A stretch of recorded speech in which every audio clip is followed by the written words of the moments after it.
নিবাসী ছাগলনাইয়া উপজেলার এই গ্রামে পানিবন্দী অন্তত কয়েক শত পরিবার। ডুবে গেছে বাসস্থান, তলিয়ে গেছে ফসলি জমি।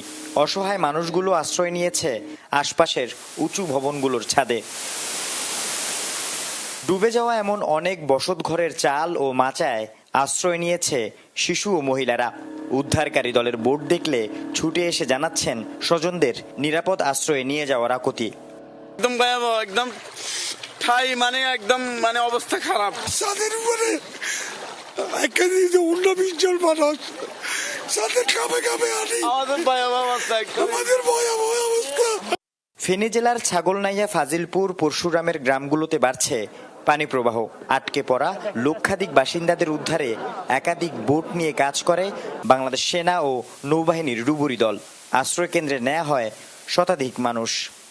ইতিহাসে আর হয়েছে বলে আমার মনে হয় না, এটা এবারই আমার মনে প্রথম ভাই। খুব করুণ অবস্থা, কারে কি বাঁচাবো মানে বাঁচানোর মতো কেউ কোনো পরিস্থিতি নাই। গতকালকে আমার কলিগের বাসায় আশ্রয় নিয়েছিলাম এদিকে, তো ওই সময় কম সমান পানি ছিল। আজকে ওনাদের একতলা বিল্ডিং পুরোটি ডুবে গেছে, ওনারা এক জায়গায় আশ্রয় নিছে, মানে ওইখানেও থাকার মতো না। তবে মোবাইল ও বিদ্যুৎ সংযোগ বন্ধ থাকায় আটকে পড়াদের সাথে মিলছে না যোগাযোগ।